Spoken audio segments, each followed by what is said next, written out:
नमस्कार, मी तृप्ती पालकर. एनडीटीव्ही मराठीच्या मनी टाइम या नव्या कोऱ्या गुंतवणूक स्पेशल कार्यक्रमामध्ये आपल्या सगळ्यांचं स्वागत आहे. मराठी भाषेमधून आर्थिक बातम्या देऊन गुंतवणूकदारांना सजग करण्याचा आमचा हा प्रयत्न आहे. कारण गुंतवणुकीला योग्य दिशा मिळाली तर त्यामधून मिळणारा परतावा चांगला मिळणं शक्य असतं. त्यासाठी आम्ही दररोज तुमच्यासाठी एका वेगळ्या विषयाची माहिती आणि गुंतवणुकीचे योग्य पर्याय सुद्धा घेऊन येत आहोत. त्यासोबतच बाजाराचा रोजचा लेखाजोखा सुद्धा असणार आहे. तर सुरुवात करूयात आजच्या टॉप 10 बिझनेस न्यूजला. अमेरिकन फेडरल रिझर्व्हच्या व्याजदरामध्ये कपात करणार की नाही याविषयीच्या संभ्रमाचा परिणाम आज सलग तिसऱ्या दिवशी भारतीय बाजारावरती दिसलाय. सेन्सेक्स आणि निफ्टीमध्ये मोठ्या प्रमाणात घसरण झाली आहे. निफ्टी 24,300च्या खाली घसरलाय तर सेन्सेक्स 80,000च्या जवळ पोहोचलाय.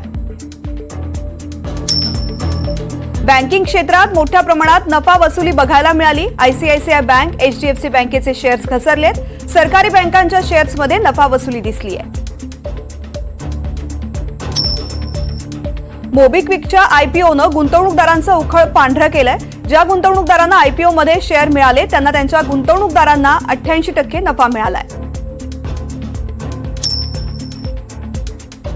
विशाल मेगा मार्टचंही दमदार लिस्टिंग झालेलं आहे. पहिल्याच दिवशी विशाल मेगा मार्टच्या गुंतवणूकदारांना 41% नफा मिळाला. दीर्घकालीन गुंतवणूकदारांचा नफा आणखी वाढण्याची शक्यता तज्ज्ञांनी वर्तवली आहे. पॉवर ग्रिड पुन्हा एकदा पैसे उभे करणार असल्याची माहिती कंपनीने दिलेली आहे. बॉन्डच्या माध्यमातून पैसे उभे करण्याचा निर्णय घेण्यात आलाय. पुढील वर्षी ग्रिड उभारणीसाठी 4,250 कोटी रुपये उभे करण्यात येतील असं कंपनीनं स्पष्ट केलंय. यंदाचे स्वयंभू उद्योजक म्हणून राधाकृष्ण दमाणींचा पुन्हा एकदा गौरव करण्यात आलाय. दमाणी डीमार्टचे संस्थापक आहेत. गेल्या वर्षी मिड आणि लार्ज कॅपमध्ये तेजीचे संकेत आहेत. नव्या वर्षात सुद्धा मिड आणि लार्ज कॅपमध्ये तेजी संकेत आहेत. बाजार तज्ज्ञांचा भर लार्ज कॅप कंपन्यांवरतीच राहील असं चित्र आहे. प्रामुख्यानं मॅन्युफॅक्चरिंग कंपन्यांमध्ये खरेदी कायम राहील असं मत तज्ज्ञ दीपक शेणाव यांनी एनडीटीव्हीशी बोलताना व्यक्त केलं आहे. आज रात्री उशिरा अमेरिकन फेडरल रिझर्व्ह व्याजदराविषयी निर्णय घेणार आहे. यावेळी सलग तिसऱ्यांदा व्याजदरामध्ये 0.5% कपात होण्याची शक्यता आहे. तर ट्रम्प सरकारच्या आर्थिक धोरणानं महागाई वाढण्याची शक्यता आहे. त्यामुळे व्याजदरामध्ये कपात होणार की नाही याबाबत संभ्रम आहे. इतर देशामध्ये काय चाललंय याच्याशी श्रीलंकेला काही देणं घेणं नाही. आमचा विकास महत्वाचा आहे. आमच्या देशामध्ये जे कोणी गुंतवणूक करू इच्छितात त्यांच्याशी आमचे संबंध चांगले राहतील असं श्रीलंकेच्या नव्या राष्ट्रपतींनी म्हटलंय. ते अदानी पोर्टच्या माध्यमातून श्रीलंकेमध्ये उभारण्यात येत असलेल्या बंदराविषयी बोलत होते. नव्या वर्षात भारतात क्रिप्टो ट्रेडिंग सुरू होण्याची शक्यता आहे. त्यासाठी गुजरातमधील गिफ्ट सिटीमध्ये नवं एक्सचेंज सुरू करण्याचे प्रयत्न सुरू झालेले आहेत.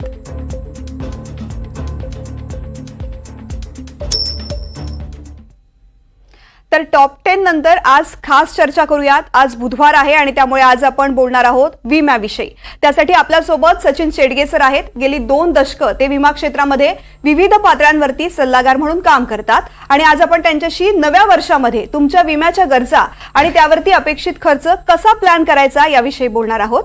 शेडगे सर, खूप खूप स्वागत आहे एनडीटीव्ही मराठीमध्ये. तर सर, पहिला प्रश्न मला तुम्हाला हाच विचारायचा आहे.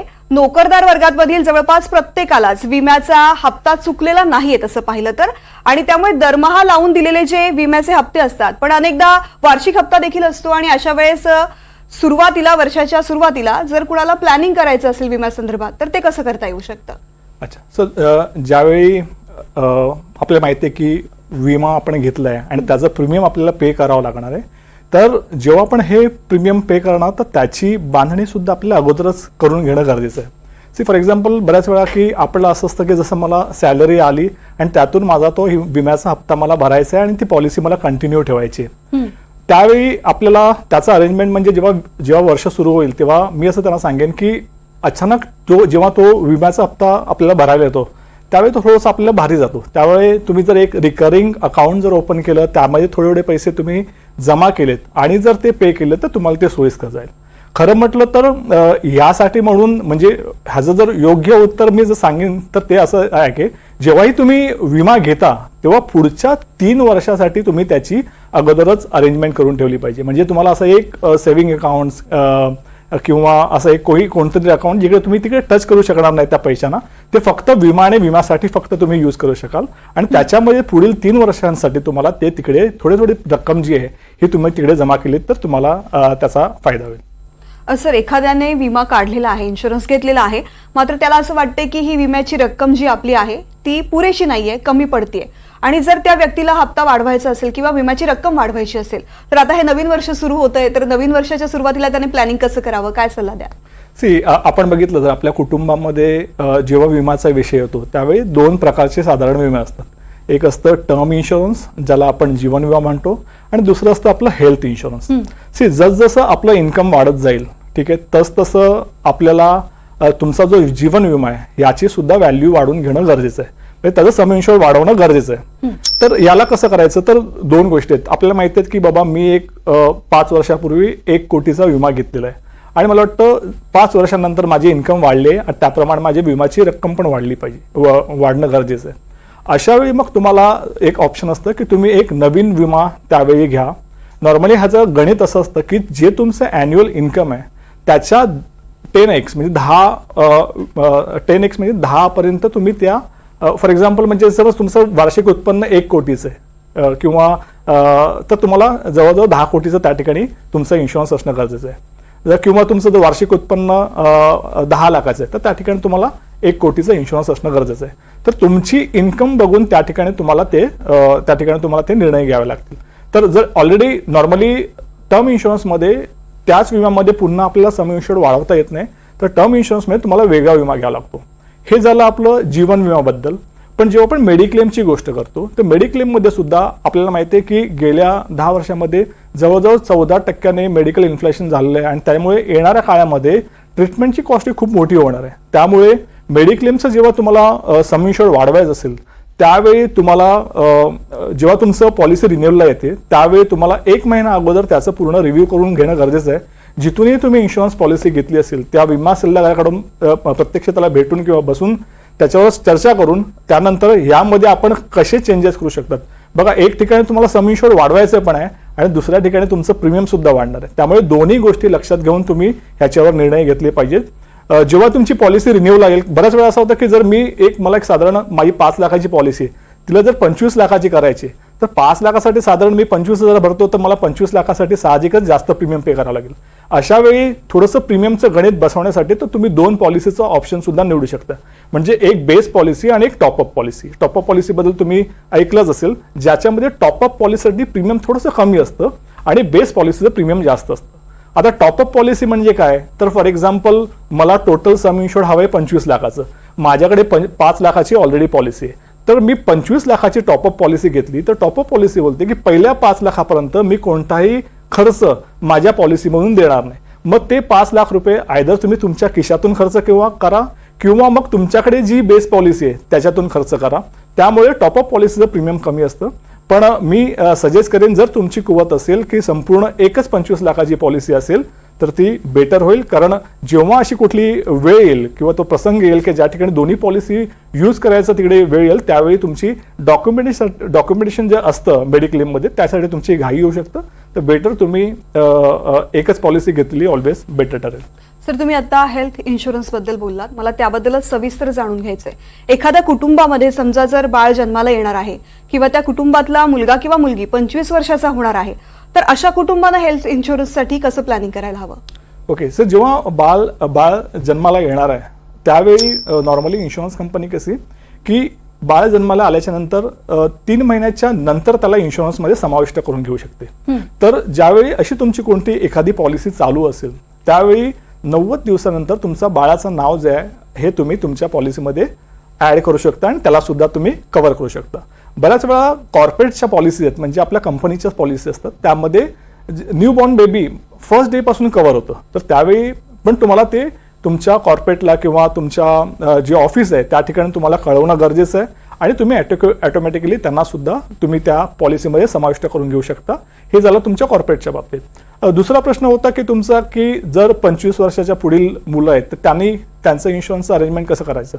तर बऱ्याच इन्शुरन्स पॉलिसीमध्ये अशी अरेंजमेंट आहे की पालकांसकट 25 वर्षापर्यंत किंवा 30 वर्षापर्यंत त्यांचे जे मुलं आहेत हे त्यामध्ये समाविष्ट होऊ शकतात. त्यानंतर मग त्यांची एक स्वतंत्र पॉलिसी घ्यावी लागते.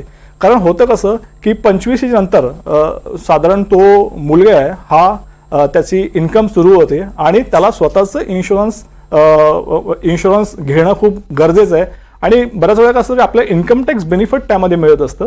तर त्यांनी जर त्याची स्वतःची इन्शुरन्स पॉलिसी सेपरेट करून घेतली तर त्या ठिकाणी त्याला इन्कम टॅक्समध्ये बेनिफिट्स मिळेल.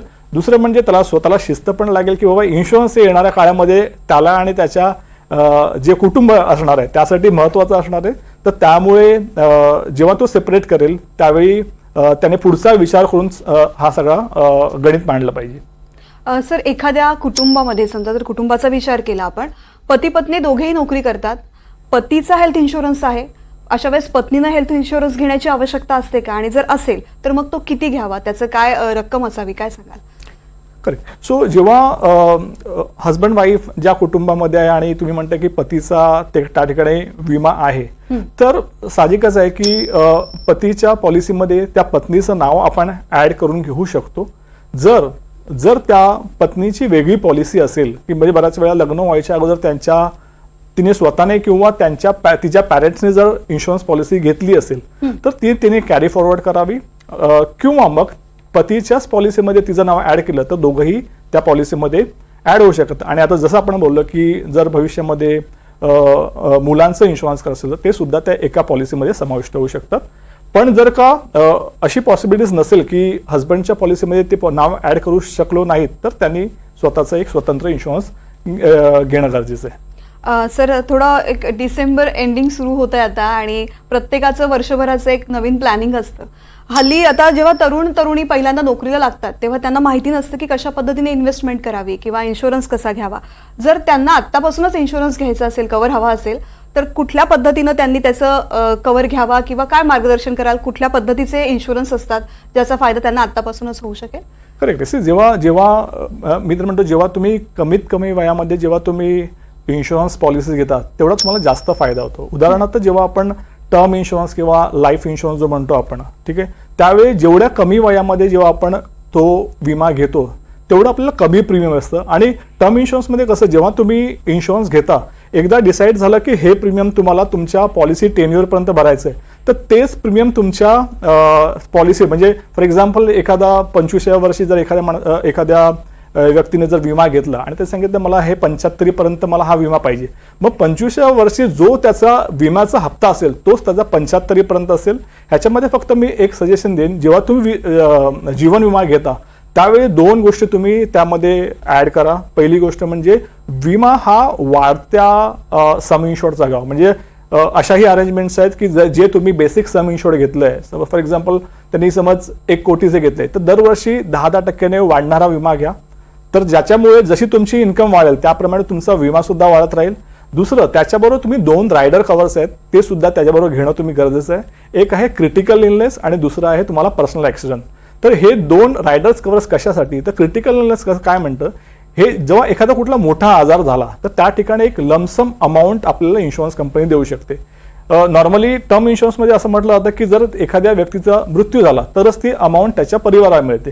पण जर एखाद्या वेळी जर खूप मोठा आजार झाला आणि मग त्यावेळी असं होऊ शकतं की त्याची भविष्यामध्ये त्याची इन्कम थांबू शकते किंवा एक विशिष्ट पिरियडपर्यंत त्याला घरी बसावं लागेल. त्यामुळे जेव्हा क्रिटिकल इलनेसचं कव्हर तुमच्याकडे असेल आणि फॉर एक्झाम्पल त्याने 1 कोटीचं जर समज त्यांनी टर्म इन्शुरन्स घेतलाय त्याच्यावरती 25 लाखाचं जर क्रिटिकल इलनेसचं कव्हर घेतलंय तर जेव्हा असं कुठलं क्रिटिकल इलनेस म्हणजे जो मोठा आजार झाला त्यावेळी लमसम 25 लाख रुपये इन्शुरन्स कंपनी त्याला देईल. त्या 25 लाखातून म्हणजे नॉर्मली आपली जी मेडिक्लेम पॉलिसी असते त्यामध्ये जेवढा आपला खर्च होतो तेवढाच इन्शुरन्स कंपनी देते. पण क्रिटिकल इलनेसमध्ये उलटं असतं की जेवढं आपलं सम इन्शुर्ड आहे तो सरसकट सम इन्शुर्ड ते त्या व्यक्तीला मिळतं आणि त्याच्यामध्ये त्याला फायदा होऊ शकतो.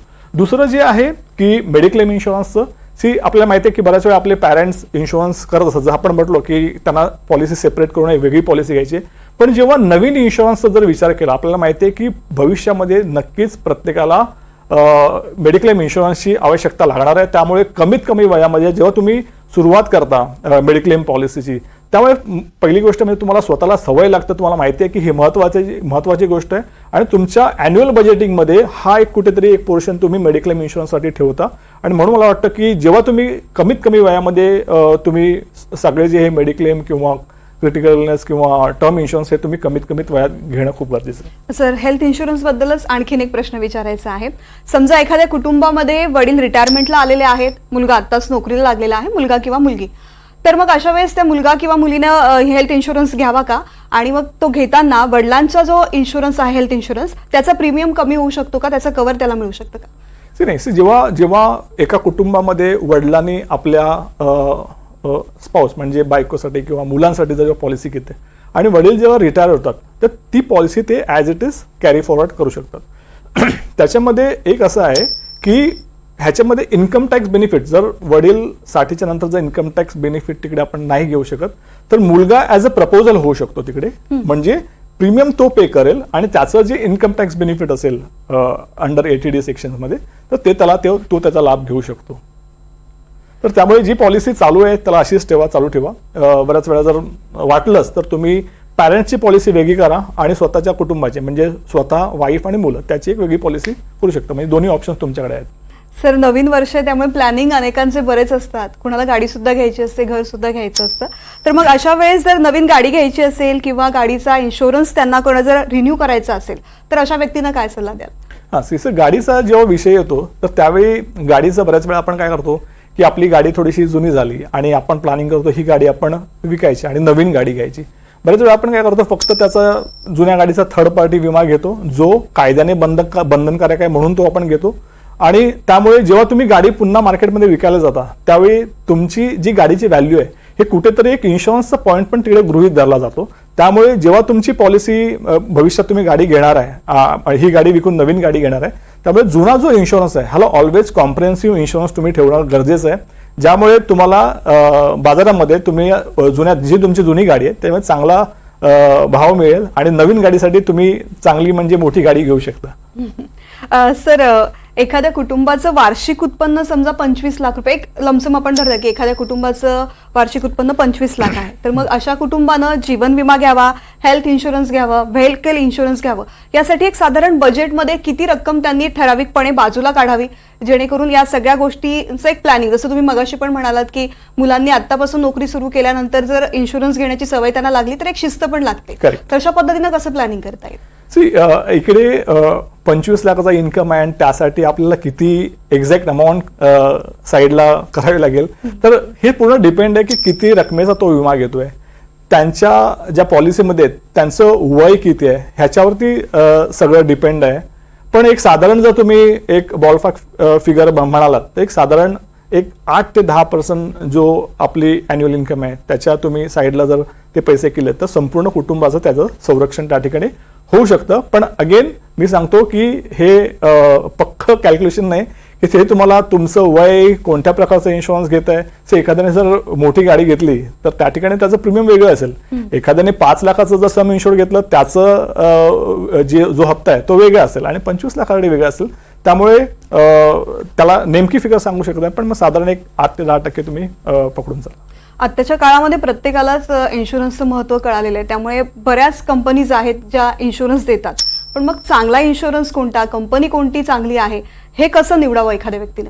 करेक्ट आहे. बऱ्याच वेळा असा प्रश्न होतो की म्हणजे आज जवळजवळ 30पेक्षा जास्त इन्शुरन्स कंपन्या आहेत आपल्या म्हणजे जनरल इन्शुरन्स इंडस्ट्रीमध्ये. तुम्हाला हेल्थचा विमा घ्यायचा असेल मग अशा वेळी चांगली इन्शुरन्स कंपनी कोणती, तर तसं ह्यासाठी 2-3 महत्त्वाचे मुद्दे आहेत की एक तर सगळ्यात महत्त्वाचं म्हणजे चांगली इन्शुरन्स कंपनी कोणती, तर जी जेव्हा माझ्या गरज पडेल त्यावेळी त्यांनी मला त्यावेळेला पैसे दिले पाहिजे, ही चांगली इन्शुरन्स कंपनी. आता ही निवडायची कशी, तर जेव्हा पहिला पॉलिसी निवडते वेळी पहिला आपल्याला 2-3 गोष्टी लक्षात घेणं खर्च आहे की जे छोटे मोठे खर्च आहेत जे आपण पॉकेटमध्ये बेअर करू शकतो त्यासाठी म्हणून विमा नाही. जेव्हा मोठी खर्च येतात, जेव्हा आपल्या हॉस्पिटलमध्ये जाऊन ट्रीटमेंट घ्यावी लागते त्यावेळी आपल्याला त्या विम्याची खरी गरज असते.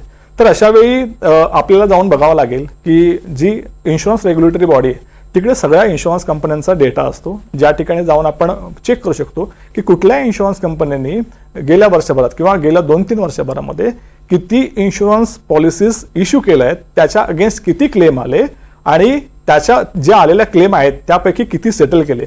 एक झालं नंबर वाईज आणि दुसरं झालं अमाऊंट वाईज की बाबा 1 लाख क्लेम आले होते, त्याच्या अगेन्स्ट एवढ्या कोटीची अमाऊंट होते, त्यापैकी एवढी सेटल झालं. तर ह्याच्यावर आपल्याला कळेल की कुठली इन्शुरन्स कंपनी आपल्याला चांगले क्लेम्स परत देतात. दुसरं एक साधं उदाहरण मला वाटतं आपल्या मागच्या एपिसोडमध्ये मी सुद्धा बोललो होतो की जेव्हाही आपण कधी आपल्या नातेवाईकांना हॉस्पिटलमध्ये बघायला जातो त्यावेळी त्या ठिकाणी एक कॅशलेस डेस्क असतं. ठीक आहे, तर त्या कॅशलेस डेस्कमध्ये जेव्हा आपण जातो फक्त त्यांना विचारायचं की सर कुठल्या 3 किंवा 4 इन्शुरन्स कंपन्या ज्या पटापट तुम्हाला क्लेम सेटल करतात. म्हणजे ही खूप सोपी पद्धत आहे पण खूप महत्वाची. हे आम्ही नेहमी करतो आणि जेव्हा आम्ही हा रिसर्च करतो त्यातला एक हाच छोटासा पोर्शन असतो. त्यामुळे तुम्ही जाऊन तिकडे त्यांना विचारू शकता. बरोबर, ह्या 2 गोष्टी तुम्ही केल्यात. आणि तिसरी एक गोष्ट म्हणजे ज्या सल्लागाराकडून तुम्ही पॉलिसी घेता तर त्या सल्लागाराचं त्या क्षेत्रातलं ज्ञान किंवा तो किती वर्षापासून त्या क्षेत्रामध्ये आहे आणि ओव्हरऑल त्या इन्शुरन्सच्या बिझनेसकडे बघण्याचं त्याचं म्हणजे त्याचं काय म्हणतात दृष्टिकोन कसा आहे. तर मला वाटतं ह्याच्यानंतर ह्या 3 गोष्टी तर तुम्ही बघितलं तुम्ही योग्य विमा नक्कीच निवडू शकता. सर, मार्केटमध्ये बऱ्याचशा कंपन्या तुम्ही म्हणालात की 30 कंपन्या इन्शुरन्स कंपन्या ज्या इन्शुरन्स प्रोव्हाइड करतात, पण हल्लीच्या काळामध्ये काही पॉलिसीज बदलायला लागलेल्या आहेत. म्युच्युअल फंडच्या धर्तीवरती शेअर मार्केटमध्ये गुंतवणूक करणाऱ्या विमा योजना सुद्धा आलेल्या आहेत. त्या फायदेशीर असतात? नॉर्मली म्युच्युअल फंड म्हणजे नॉर्मली जेव्हा आपण इन्शुरन्स पॉलिसीमध्ये इन्व्हेस्ट करतो तर त्या पॉलिसीचे नॉर्मली 3 भाग होतात. म्हणजे त्याचं इन्व्हेस्टमेंट होते. एक तुमचा ऍक्च्युअल इन्शुरन्ससाठी, दुसरा भाग जो असतो जी मॅनेजमेंट कॉस्ट असते इन्शुरन्स कंपनीची, आणि तिसरा ऍक्च्युअल इन्व्हेस्टमेंट. सो ते तुमच्यावरती डिपेंड आहे की तुम्हाला ती इन्शुरन्स पॉलिसी कशी रिटर्न्स देते, त्याच्यावरती संपूर्ण गणित आहे. जर तुम्हाला वाटलं की नाही माझ्या गरजांप्रमाणे माझे जे पुढचे गोल्स आहेत ती जर इन्शुरन्स पॉलिसी ही जर फुलफिल करत असेल तर नक्कीच तुम्ही त्या इन्शुरन्स पॉलिसीचा विचार केला पाहिजे. अदरवाईज जर तुम्ही स्वतः मार्केटमध्ये पैसे लावून म्हणजे रिटर्न्स कमवण्यासाठी सक्षम असाल तर तुम्ही स्वतः मार्केटमध्ये ला आणि दुसरा जो भाग आहे जो इन्शुरन्सचा तुम्ही आपण स्वतःहून घेऊ शकता. सर, मार्केटमध्ये बरेच इन्शुरन्स एजंट सुद्धा असतात जे आपल्याला भेटतात, कन्व्हिन्स करतात की ही पॉलिसी चांगली आहे, ती पॉलिसी चांगली आहे, याचा फायदा होईल. पण कशा पद्धतीने ओळखायचं की ही व्यक्ती खरोखरच तेवढी नॉलेज असलेली आहे आणि कोणकोणत्या पॉलिसीज ज्या त्यांच्याकडे असतात त्याचा एकूणच अभ्यास कशा पद्धतीने एखाद्या सामान्य माणसाने करायला हवा? आपण जेव्हाही कोणतीही मेडिक्लेम किंवा कुठलीही पॉलिसी घ्यायला जातो त्यावेळी आपल्याला सांगितलं जातं की ह्या गोष्टी सगळ्या तुम्हाला मिळणार. तर जेव्हा तुम्ही कोणतीही पॉलिसी घ्यायला जाल त्यावेळी त्यांना तुमच्याकडे जो सल्लागार येईल त्याला पहिला प्रश्न विचारायचा, बाबा ह्या पॉलिसीमध्ये कोणत्या गोष्टी मिळणार नाहीत मला. जेव्हा तुम्हाला माहिती पडतं की ह्या गोष्टी मिळणार नाहीत, ठीक आहे, आणि हे डिटेलिंगमध्ये त्याच्याकडून घ्यायचं, लेखी घ्यायचं आणि तुमच्याकडे ते रेकॉर्ड असणं गरजेचं आहे. जेव्हा तुम्ही त्याला तो प्रश्न विचारता की ह्या विम्यामध्ये कोणत्या गोष्टी मिळणार नाहीत तर तुम्हाला तिकडेच तुम्ही त्या एजंटची परिपक्वता जाणून घेऊ शकता की हा किती नॉलेजेबल आहे. जर त्यांनी सगळी योग्य उत्तर दिली की बाबा ह्या गोष्टी मिळणार नाहीत, you can cross check with म्हणजे त्या पॉलिसीचे जे ब्रोशर्स आहेत त्याच्याबरोबर तुम्ही क्रॉस चेक करा आणि त्याच्यानंतर मग तुम्हाला ज्या गोष्टी मिळणार आहेत, ठीक आहे, त्याचा तुम्ही अभ्यास करा. आणि त्याच्यानंतर जसं आपण ह्याच्या अगोदर जो प्रश्न विचारलात की कुठली पॉलिसी चांगली, मला वाटतं ह्या सगळ्याचा अभ्यास केला तर तुम्ही योग्य पॉलिसी निवडू शकता. एक महत्त्वाचा प्रश्न खरं तर तो प्रेक्षकांच्या मनामध्ये सुद्धा असेल असं मला वाटतं, कारण पॉलिसी सुरू होते, काही वेळेस आर्थिक अडचणी येतात, शक्य होत नाही विम्याचा हप्ता भरणं. अशा वेळेस जर विम्याचा हप्ता चुकला तर काय होऊ शकतं? तर प्रत्येक इन्शुरन्स पॉलिसी जे टर्म्स अँड कंडिशन्स ह्या वेगवेगळ्या आहेत. ठीक आहे, आत्ताच म्हणजे IRDने जी रेग्युलेटरी बॉडी त्यांनी पण काहीतरी नियम शिथिल केलेले आहेत. पण जसं उदाहरणार्थ मेडिक्लेम पॉलिसी आहे, जर मेडिक्लेम पॉलिसीमध्ये जर माझा हप्ता चुकला की बाबा फॉर एक्झाम्पल माझी 15 तारखेला इन्शुरन्स पॉलिसी संपते आणि 15 तारखेपर्यंत मी प्रीमियम नाही पे केलं तर तुम्हाला एक 30 दिवसाचा एक ग्रेस पिरियड असतो. त्या 30 दिवसामध्ये तुम्ही तुमचं प्रीमियम भरू शकता आणि तुमचा जो जेवढी वर्ष तुम्ही प्रीमियम पे केलं तर त्याची जी पॉलिसीची कंटिन्युटी आहे तुम्हाला मिळते. पण ह्याच्यामध्ये एक गोष्ट लक्षात घेणं गरजेचं आहे. फॉर एक्झाम्पल 15 तारखेला तुमची पॉलिसी संपली आहे आणि तुम्ही जर 20 तारखेला प्रीमियम पे करताय तर 15 तारखेपासून 20 तारखेपर्यंत कोणताही क्लेम तुम्हाला इन्शुरन्स कंपनी पे करणार नाही. याची तुम्हाला लक्षात घेणं गरजेचं आहे. आणि मला वाटतं म्हणून जसं जो पहिला प्रश्न खूप महत्त्वाचा होता तुमचा की जेव्हा तुम्ही इन्शुरन्स पॉलिसी घेता आणि विम्याचे हप्ते ठरवता त्यावेळी पुढच्या 3 वर्षाचं तुमचं नियोजन अगोदरच झालं पाहिजे जेणेकरून हे प्रॉब्लेम्स तुम्हाला येणार नाहीत. निश्चित प्लॅनिंग खूप महत्त्वाचं आहे इन्शुरन्स घेताना, आणि ते सुद्धा जेव्हा इन्शुरन्सचा फायदा तुम्हाला जास्तीत जास्त घ्यायचा असेल तर तुम्ही त्याचं योग्य नियोजन सुद्धा सुरुवातीला करणं अत्यंत आवश्यक आहे. Correct. सर, खूप खूप धन्यवाद. NDTV मराठीमध्ये आलात, आमच्या प्रेक्षकांसाठी इतकी छान माहिती दिलीत त्याबद्दल. खरं तर आपण कमावलेला पैसा हा आयुष्याचा आनंद घेण्यासाठी वापरला जातो, पण आपण जेव्हा तो योग्य पद्धतीनं गुंतवतो तेव्हा त्याचा नफा सुद्धा तेवढा जास्त मिळतो, कारण सुरक्षा सुद्धा तेवढीच महत्त्वाची आहे. त्यासाठी योग्य तज्ज्ञांचं मार्गदर्शन तुम्ही सुद्धा घ्या, असा सल्ला NDTV मराठी तुम्हाला देते. मनी टाइम या कार्यक्रमामध्ये आता वेळ झाली इथेच थांबायची. नमस्कार.